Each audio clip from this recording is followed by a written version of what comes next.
오늘 말씀의 제목은 최고의 행복. 자, 최고, 하이라이트라고 하는 그런 단어를 가지고 말씀을 계속 나누고 있습니다. 첫 주에는 최고의 예배, 두 번째 주 최고의 사명, 그리고 지난주에는 최고이신 그분께 우리의 짐을 맡겨봅시다. 오늘은 최고의 행복이라는 제목으로 말씀을 나눕니다. 저는 우리 교인들이 행복했으면 좋겠어요. 예수 믿는 사람들이 행복했으면 좋겠어요.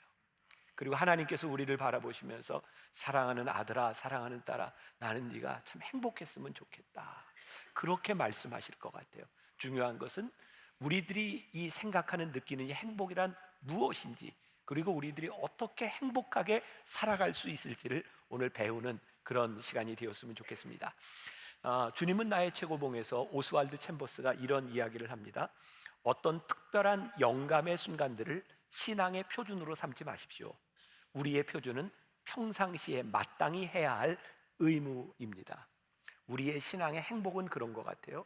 어느 한순간의 황홀경, 어느 한순간에 우리의 체험에 있는 것이 아니라 일상적인 우리들의 삶 가운데서 어떻게 우리들이 행복할 수 있는가.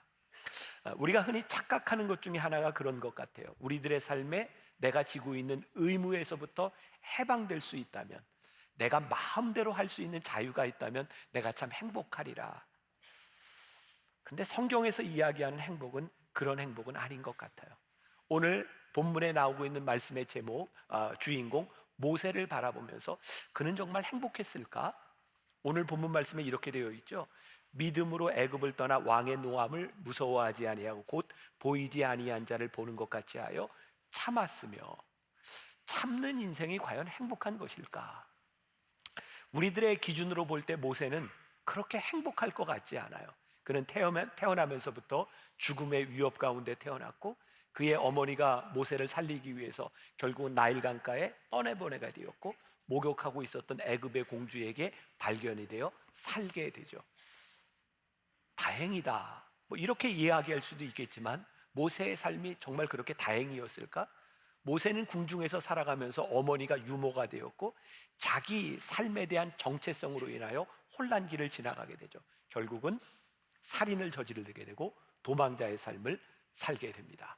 그리고 40년 도망자로서 양을 치는 삶을 살아가다가 그가 80이 되었을 때 하나님께서 그를 부르셨어요. 그가 소명자가 되었어요. 행복할까? 아니, 80이나 되어서 그 소명을 받아야 될까? 모세는 이스라엘 백성들을 데리고 출애굽해서 40년을 광야에서 지나게 됩니다. 근데 모세는요, 40년을 지나는 동안 끊임없이 불평하는 사람들을 데리고 광야를 지나가야 했어요. 모세가 행복했을까? 그리고 모세는 결국 가나안 땅을 앞에 놓고 느보산에서 가나안 땅에 들어가지 못하고 죽습니다. 어쩌면 그의 인생에 가장 불행했던 시기라고 이야기할 수 있을지 몰라요. 40년을 애쓰고 그렇게 여기까지 왔는데 들어가지 못하고 죽는다. 그런데 우리들이 모세라고 하는 인간을, 사람을 하나 딱 앞에 놓고 봤을 때 우리는 단순히 모세를 실패자라고 이야기하지 않아요. 그리고 모세가 하나하나를 보면 참 불행한 것 같은데 그의 인생이 불행하게 끝났다고 이야기하지 않아요. 모세는 믿음의 사람이었죠. 저는 오늘 이 말씀 가운데 보이지 아니하는 자를 보는 것 같이 하여 참았으며라고 하는 이 참음이라고 하는 게 우리의 인생에 굉장히 곤고한 것 같지만, 저는 우리의 인생에 참을 수 있는 이유가 있는 것만큼 행복한 것은 없다고 저는 생각해요. 보이지 않는 분을 보는 것 같이 하여 그가 참았다. 하나님으로 인하여 그가 참을 수 있는, 인내할 수 있는 인생을 살았다. 얼마 전에 저희 고등학교 이제 4년 선배 되는 우리 교인 가족과 함께 잠깐 이야기를 나누게 되었어요. 저보다 이제 4년이 위니까 아마 일반적으로 은퇴할 나이에 다 있는 거예요. 그분 친구들이 다 은퇴를 했는데 이분에게 그런 이야기를 한대요.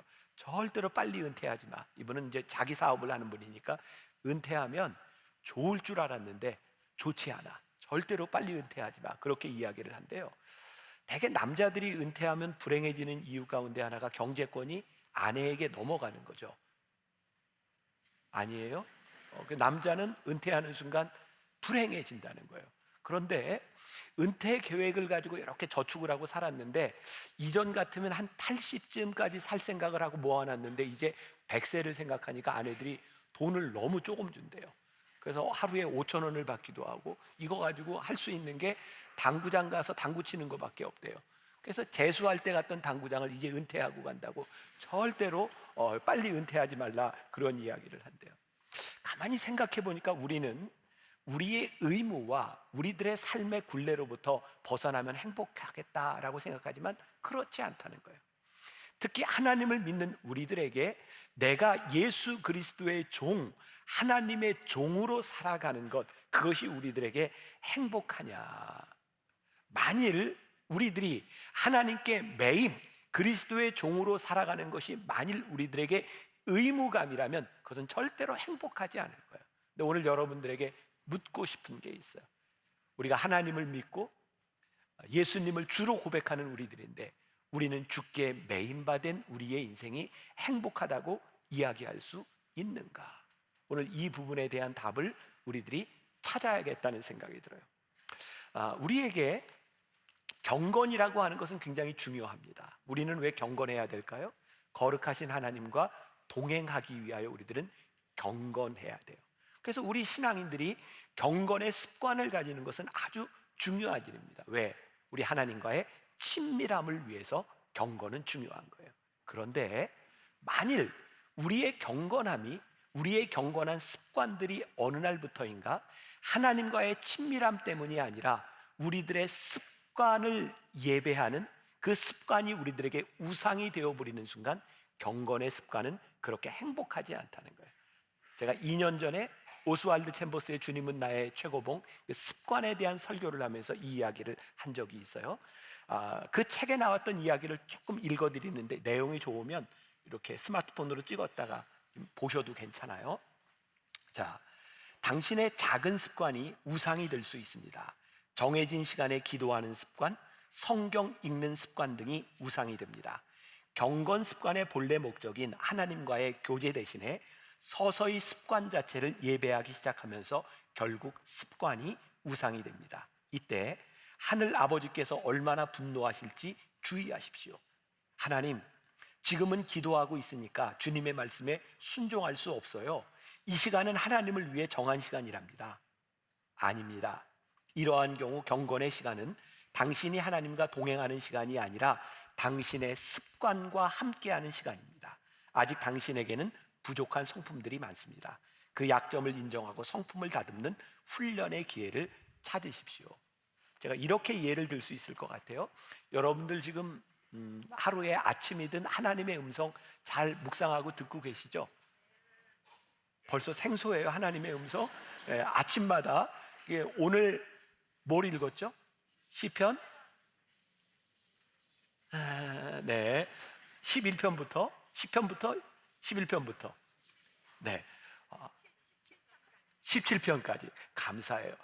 들으세요. 좋아요. 그런데 만일 우리 중에 이제 아침에 이제 10편을 이렇게 묵상하면서 그래, 나는 아침마다 말씀을 묵상하면서 시작할 거야. 이건 내 경건의 좋은 습관이야. 라고 말씀을 듣는데 옆에 있는 애가 자꾸 칭얼거려요. 엄마 나 좀 봐줘. 이것 좀 어떻게 해줘. 화가 나요. 야 임마, 엄마가 지금 말씀을 듣고 있는데 네가 날 이렇게 귀찮게 해야 돼? 그래서 분노가 생겨. 하나님이 그것을 기뻐하실까? 우리들의 삶의 많은 부분들이요, 우리는 이것이 하나님과의 관계를 위하여 경건에 참 좋은 일이라고 생각을 하는데 만일 그 일로 인하여 하나님이 원하시는 일에 우리들이 순종하고 살아가지 못하다면 하나님이 이것 기뻐하실까? 어느 순간 그 경건의 습관이 우리들에게 우상이 되어 있는 것은 아닐까? 오늘 말씀이 이렇게 시작하고 있어요. 믿음으로 애굽을 떠났다. 모세가 믿음으로 애굽을 떠났다. 그의 삶의 근거지를 떠나는 것 쉬운 일이 아닙니다. 믿음이 있어야 떠날 수 있는 겁니다. 그러나 중요한 것은 믿음으로 떠난 것이 아니라 떠난 그의 삶을 믿음으로 어떻게 살아가느냐에 대한 부분이죠.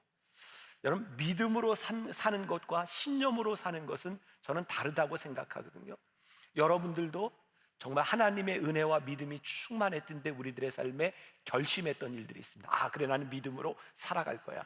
여러분, 그 순간은 얼마나 우리들에게 복된 순간입니까? 내가 믿음으로 살아갈 거야. 그런데 어느 날부터 그 믿음이 내 신념이 되어버려요. 믿음으로 살아가는 것이 아니라 내가 이런 믿음으로 고백했으니 이 신념을 살아가게 될 때 그것은 절대 우리의 삶을 행복하게 만들지 못합니다. 예를 들면 이런 거죠.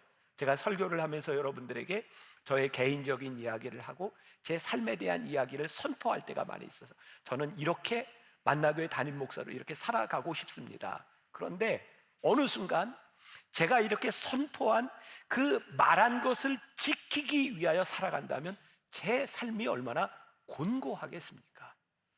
제가 말한 것을 지키기 위해서가 아니라 그것이 제 삶의 믿음이 되었고 이 믿음을 살아가는 것이라야 제가 살아가야 되는 이유와 인내해야 되는 이유가 있는 것이지 신념을 지키는 것이 믿음은 아니라는 거예요.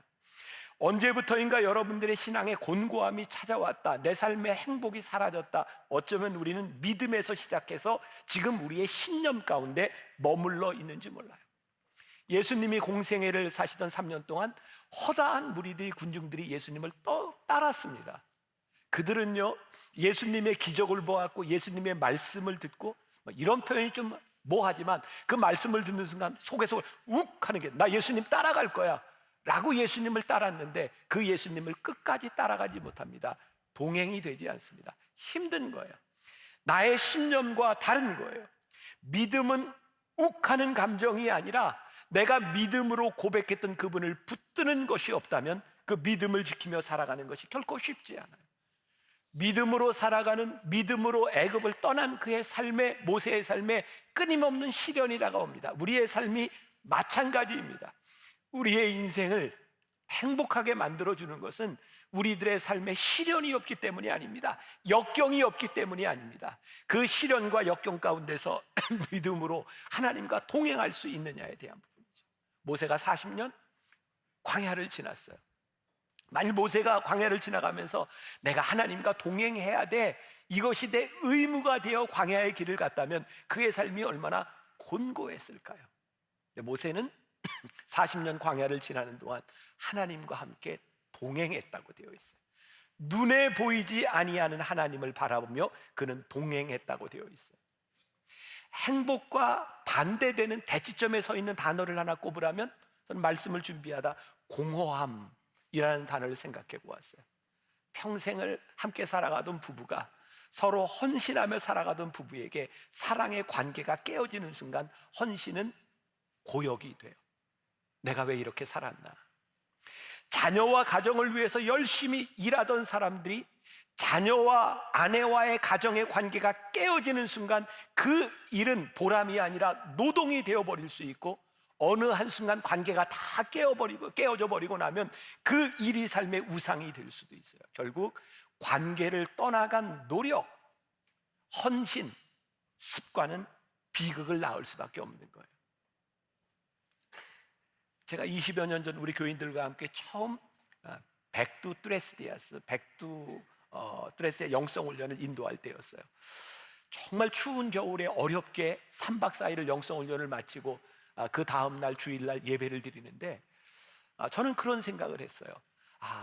이 사람들 참 힘들겠다. 교회도 아니고 식당을 빌려서 예배를 드리는데 빨리 예배를 끝내고 쉬도록 해줘야 되겠다. 그리고 제가 예배를 드리고 설교를 짧게 했어요. 끝나고 나는데 사람들이 막 항의를 하는 거예요. 목사님, 그렇게 짧게 설교를 하고 그렇게 빨리 예배를 마치면 어떡합니까? 막 항의를 하는 거예요. 제가 한국에서는 한 번도 경험해 보지 못한 항의였어요. 제가 우리 청년들 데리고 처음 필리핀에 갔을 때 바기오의 한 교회에서 원주민들을 다 초청해서 예배를 드릴 때였는데 정말 그때 영적 싸움이 얼마나 이렇게 심하게 부딪혔는지 몰라요. 도저히 예배를 드릴 수가 없었어요. 제가 우리 청년들한테 안 되겠다, 너희들 예배를 드리는 동안 이 교회를 삥 둘러서 예배를 마칠 때까지 너희들 기도해야 되겠다. 그리고 기도하면서 예배를 시작했거든요. 그날 예배를 7시간을 드렸어요. 굉장히 놀랍죠? 근데 저는 그때의 감격을 잊을 수가 없어요. 언제부터인가 우리들이 하나님의 사람으로 살아가는데 이 예배를 드리면서 이것은 나를 경건하게 만들어주는 거야, 주와 함께 동행하는 거야 라고 생각했는데 이 시간들이 언제부터인가 우리들에게 경건의 습관이 되고 경건의 우상이 되어버려서 하나님과의 관계를 느끼고 있지 못하다면 우리가 하나님을 믿는 신앙인으로 살아가는데 우리들이 절대로 행복할 수 없는 거예요.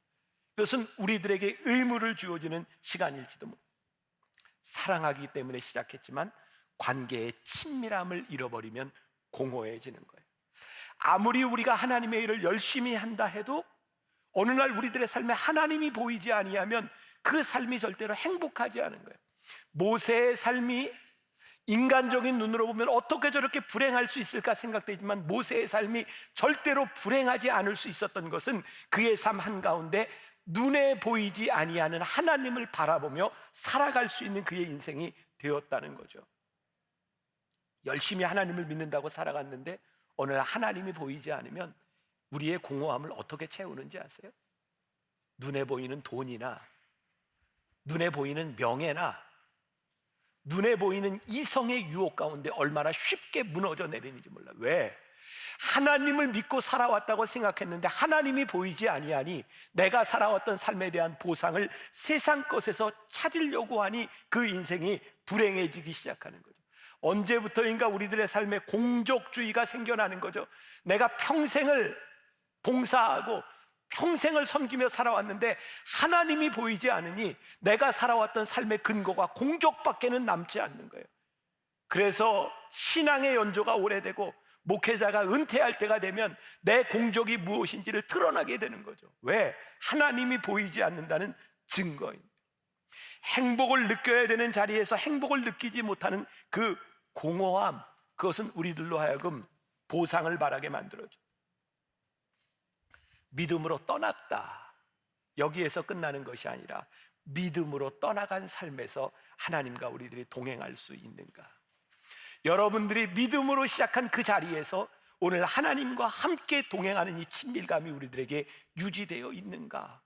우리들이 신앙인으로서 하나님을 믿는 사람으로서 우리들이 심각하게 우리들의 모습을 보아야 되는, 어떻게 우리는 행복을 만들어갈 수 있을까?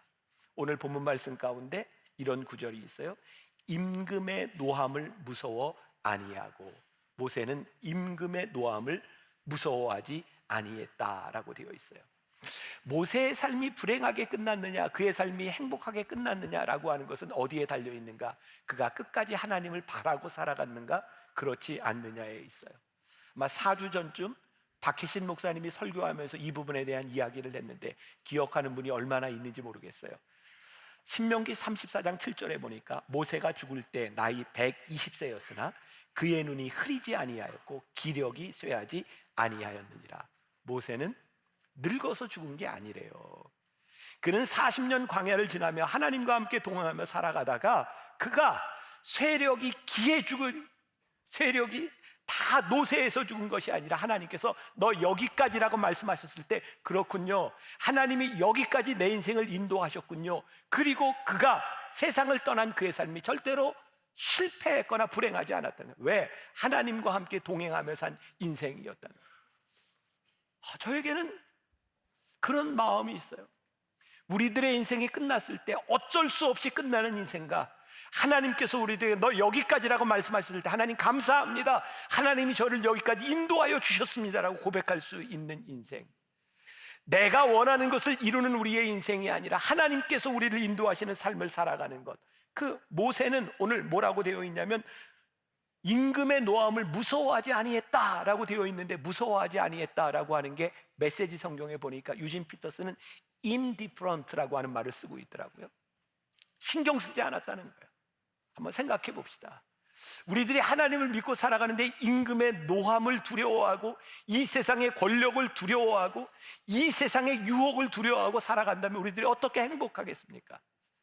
눈에 보이지 아니하는 하나님을 바라보며 살 수 있는 것, 결국 우리 신앙인들에게 행복이라고 하는 것은 우리들의 삶의 어떤 역경 가운데서도 무엇을 바라보느냐에 대한 문제가 아닐까요? 성경에 나와 있는 위대한 신앙의 인물들은 역경을 만나지 못한 사람들이 아니라 그들이 역경을 만났을 때 하나님을 바라봄으로 그 역경을 이겼던 사람들이 아닐까요? 또 여러분들의 인생에 가장 행복했던 때를 생각해 보세요. 나는 언제 행복했지? 우리들의 삶에 문제가 없었던, 시련이 없었던 때 우리들이 행복했던 것이 아니라 시련이 와도, 역경이 와도 우리들이 맞서 싸울 수 있을 때가 우리들의 인생에 행복했던 때가 아니었을까? 역경을 피해가는 것이 아니라 역경을 이기는 방법, 눈에 보이지 아니하는 하나님을 바라보는 것. 제가 말씀을 이렇게 준비하고 묵상하다가 하나님을 바라보는 게 뭘까? 하나님을 바라보는 게 뭐지? 저는 오늘 이렇게 예배를 마치면 저녁 때 제 집에 들어갈 때 그 다음 주일 설교 원고를 이렇게 가지고 들어가서 월요일 새벽이 되면 이제 읽기 시작해요. 여기 이제 주황색이 하나 있고, 그 다음 날 읽는 것은 노란색이 되고, 그 다음 날은 이렇게 빨간색이 되고, 매일 새벽마다 이 말씀을 묵상하고 이렇게 이제 다시 써내려가고 이렇게 말씀을 묵상을 해요. 바로 이 부분에 이 말씀을 묵상할 때 하나님을 바라보는 건 뭘까? 라고 생각할 때 제 마음속에 그런 생각이 드는 거야. 하나님을 묵상하면 내 마음이 좀 넓어질 것 같아. 내 마음이 아니라 하나님의 마음으로 보니 누군가를 관용하고 누군가를 용서하고 하나님의 눈으로 보면 내가 나를 긍정할 수 있을 것 같아. 그러면서 이게 행복이구나. 하나님의 눈으로 나를 바라보는 게 정말 행복이구나. 그렇게 아침에 이렇게 묵상을 하고 나갔어요. 그게 이제 금요일 날 아침입니다. 제가 판교에 있는 어떤 빵집에서 제 친구 목사님 부부와 함께 만나서 이제 아침을 먹게 되었어요. 제가 많은 빵집을 가봤지만 그렇게 불쾌하긴 처음이에요. 어느 빵집인지 얘기는 안 해요. 제가 절대 얘기 안 합니다. 너무 불쾌한 거예요. 그 종업원이 대하는 태도와 말과 그리고 저에게 이야기하는 그 지침이 너무 불합리한 거예요. 기분이 너무 나빴어요. 그런데 그 기분 나쁜 채로 탁 내려오는데 그날 말씀의 묵상, 하나님을 바라본다, 이게 생각이 나는 거예요. 그렇구나. 내가 관용할 수 있지. 내가 마음을 풀을 수 있지. 불행했던 제 삶이 한순간에 행복해지는 거예요. 별로 와닿지 않으세요? 근데 제가 그런 생각이 들었어요. 제가 인생을 살아가면서 그런 상황에서 화도 나지 않는 그런 사람은 못 돼요. 그런데 화나는 순간 하나님을 바라본다는 게 무엇인지, 그게 내 삶을 행복하게 만들어주는 거예요. 우리가 하나님이 원하는 삶, 하나님을 바라보는 삶이라고 하는 게 내 삶을 다르게 보게 하는 것이, 눈에 보이지 아니하는 하나님을 바라보며 살아가는 것이 우리를 참 행복하게 만들어줄 수 있는 거구나. 저는 오늘 여러분들에게 그런 도전을 주고 싶은데, 여러분들이 예배를 드리고 하나님을 바라보며 나갈 때에 여러분들의 삶을 행복하게 바꾸시는 하나님의 은혜, 하나님과 동행하는 그 행복을 우리들이 맛보며 고백하며 살아갈 수 있으면 좋겠다. 여러분들 네잎클로바가 무엇을 의미하는지 아시죠? 네잎클로바는 행운을 의미하고 세잎클로바는 행복을 의미하잖아요. 누군가 그런 이야기를 하죠. 사람들이 행운을 찾기 위해서 주변에 있는 행복을 놓치고 살아간다. 사실은 우리들이 하나님과 동행하며 우리들의 일상적인 삶 속에서 우리들이 느끼고 고백할 수 있는 행복들이 있는데, 사실 이 행복은 우리들의 삶에 특별한 때에 와지는 것이 아니라 우리들의 삶과 삶의 시련과 역경 가운데서, 이런 표현도 가능할 것 같아요. 우리들이 뼛속 깊이 행복을 느끼는 것은 어쩌면 우리들의 인생의 역경을 만났을 때 우리들이 뼛속 깊이 행복을 고백할 수 있지 않을까. 오스왈드 챔버스가 역경을 이기는 습관에서 또 이런 글을 썼어요. 이것도 참 글이 좋아요. 필요한 분들은 찍어도 괜찮아요. 역경 가운데 주님과 다투어서는 안 됩니다. 당신이 빛에 순종하는 순간 하나님의 아들이 당신을 통해 빛을 비추실 것입니다. 만일 하나님과 다투면 이는 주의 성령을 근심하게 하는 것입니다. 하나님의 아들의 생명이 당신을 통해 드러날 수 있도록 자신을 추스리십시오. 자기 연민에 빠지면 자신을 추스를 수 없게 됩니다. 우리의 모든 상황들은 하나님의 아들이 얼마나 완벽하고 순결한지를 드러내는 수단일 뿐입니다. 어떠한 상황에서도 하나님이 드러나실 수 있다는 사실은 우리의 가슴을 뛰게 합니다. 역경을 택하는 것과 하나님의 섭리 가운데 역경을 당하는 것은 다릅니다. 만일 하나님께서 역경을 허락하셨다면 그분은 당신 곁에서 충분히 당신을 도우실 것입니다. 하나님과 동행할 때 역경은 우리들에게 역경으로 끝나는 것이 아니라 우리를 통하여 하나님의 아들의 환한 얼굴을 드러낼 수 있도록 하나님께서 우리들에게 역경을 허락하십니다. 우리들이 하나님과 동행하며 하나님의 관계 속에서 그렇구나, 행복은 우리들이 어떤 상태에 있느냐에 대한 문제가 아니라 우리들이 하나님과 어떤 관계 속에 있느냐에 대한 문제이구나. 하나님, 우리 성도들이, 예수를 믿는 사람들이 이 땅 위에서 행복했으면 좋겠습니다. 어떤 상태에 좌우되는 사람들이 아니라 하나님과의 관계로 인하여 우리들의 행복한 인생을 살아가게 하여 주옵소서. 제가 이렇게 말씀을 제가 이렇게 쓰고 있을 때 저에게 떠올랐던 구절이 그냥 뜬금없이 시편 1편의 구절이었어요. 복 있는 사람은 악인들의 꾀를 쫓지 아니하며 죄인들의 길에 서지 아니하며 오만한 자들의 자리에 앉지 아니하고 오직 여호와의 율법을 즐거워하여 그 율법을 주야로 묵상하는 자로다. 그렇구나.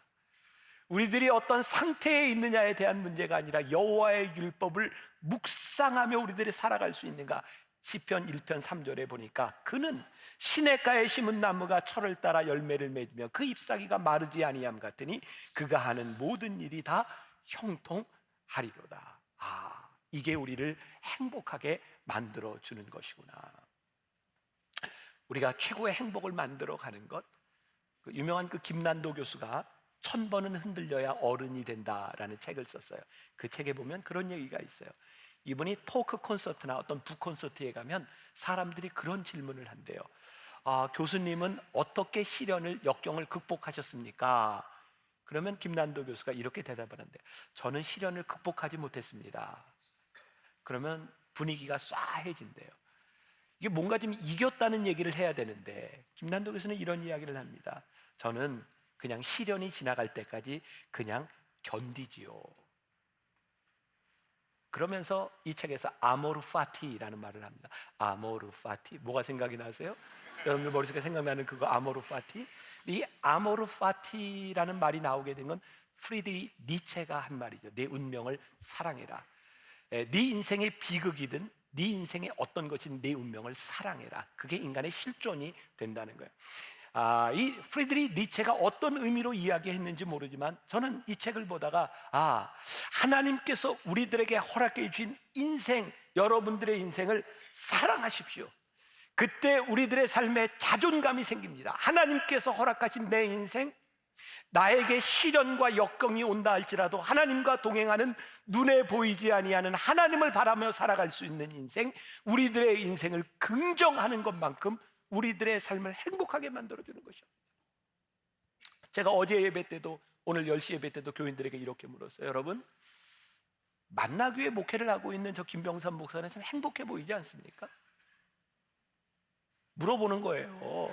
행복해 보이지 않습니까? 행복해요. 저에게도 역시 시련과 역경이 저에게 동일하게 찾아오지만 제가 행복한 것은 제 인생을 제가 긍정하기 때문에, 아모르 파티, 내 삶을 사랑하기 때문에 그래요. 저는 제 아내하고 이제 둘이만 있으니까 둘이 아침마다 이렇게 커피 한 잔 마시고 빵 하나 먹으면서 이야기할 때가 있어요. 우리 부부는요 늘 이야기하고 결론이 늘 똑같아요. 제 아내의 결론은 역시 나만한 사모가 없지, 제 결론은 나만한 목사가 없어. 둘이 결론이 늘 똑같아요. 며칠 전이에요. 이렇게 둘이 걸어가다가 그런 얘기를 했어요. 정말 너무 감사하지 않아? 너무 감사했어요. 정말 하나님의 은혜가 아니었다면 내가 정말 이 자리에 있을 수 있을까? 하나님의 은혜가 아니었더라면, 하나님의 은혜가 아니었더라면 내가 여기 있을 수 없는 내 삶에 대한 긍정, 그게 제 삶의 자존감인 거예요. 오늘 여러분들에게 최고의 행복, 하나님께서 허락하신 여러분들의 인생을 눈에 보이지 아니하는 하나님을 바라보며 그 하나님과의 친밀한 관계 속에서 여러분들의 삶을 긍정하라는 거예요. 그리고 내 삶을 긍정하는 이 자존감은 나 하나의 자존감에서 끝나는 것이 아니라 우리들과 함께 살아가는 누군가의 삶에 자존감을 올려주는 일, 누군가를 향하여 손을 지켜들 수 있는 것, 정말 너무 복되고 행복한 일이다. 미국의 전설적인 농구 감독이 있다 그래. 존 우든이라고 하는 2010년도에 100살의 나이로 죽었어요. 이 존 우드는 유일하게 선수로서 그리고 감독으로서 명예의 전당에 오른 사람이래요. 대학 농구를 할 때 88연승이라는 놀라운 기록을 냈던 사람이기도 하고요. 그러니까 많은 사람들이 이 존 우든에게 와서 가르침을 구한다는 거죠. 어떻게 하면 그렇게 성공할 수 있습니까? 존 우드는 이렇게 이야기를 한대요. 점수를 낸 다음에 여러분들이 골을 넣고 난 다음에는 꼭 여러분들에게 어시스트한 사람에게 칭찬하십시오. 한 선수가 이렇게 질문을 했대요. 혹시 그 선수가 나를 바라보지 않고 있으면 어떡합니까? 존 우든이 이렇게 얘기합니다. 아닙니다. 틀림없이 당신을 바라보고 있을 겁니다. 내가 골을 넣고 누군가를 향해 손을 치켜주고 감사할 수 있는 것, 너무너무 행복하게 인생을 만들어줄 수 있는. 제가 요즘 우리 손녀하고 대화하면서 대화까지 잘 안 되죠. 근데 늘 하는 게 우리 언니 최고. 그러면 우리 손녀딸이 최고. 요즘은 또 그 스마트폰의 기능이 뭐 이상해서 이렇게 사랑해요 하면 하트가 뿅뿅뿅뿅 나오고 최고 하면 최고가 쭉쭉쭉쭉 나오고 최고. 행복한 거예요. 지금 우리들의 삶에 어떤 일이 일어나고 있느냐에 대한 문제가 아니라 하나님과 함께 동행하는 우리들의 인생이 행복한 거예요. 누군가를 향해 손을 지켜 올려주세요. 오늘 여러분들의 삶의 최고의 행복이 그리스도 안에서 만들어질 줄 믿습니다. 마지막으로 글을 하나 읽어드립니다. 시련에 대항하는 습관, 오스왈드 챔버스의 글입니다. 주님은 당신의 삶에 역경을 허락하시고 당신이 그 어려움들을 적절하게 극복하는지를 보십니다. 내가 하나님을 의지하고 담을 뛰어넘나이다. 하나님께서는 주의 자녀들을 자녀답게 만들 수 있는 요구 상황들로부터 당신을 면제시키는 일은 없으십니다. 너희를 연단하려고 오는 불시험을 이상한 일 당하는 것처럼 이상히 여기지 말라. 불시험이 오면 일어나 대처하십시오. 만일 그 불시험이 당신의 죽을 육체를 통해 그리스도의 생명을 드러낼 기회가 된다면 아무리 아픈 고통이라도 인내하십시오. 하나님이 우리를 택하여 주셨어요. 하나님이 우리들에게 사명을 주셨어요. 지금까지 우리와 함께 하셨던 것처럼 하나님께서 우리를 지지하시고 우리와 함께 해 주실 거예요. 하나님을 바라볼 때 그분이 우리와 함께 동행해 주실 거예요. 이것이 우리를 행복하게 살아갈 수 있게 만드는 유일한 이유인 줄 믿습니다. 우리 행복, 이 찬양을 하면서 여러분들에게 주신 행복을 고백할 수 있으면 좋겠습니다. 함께 찬양합시다.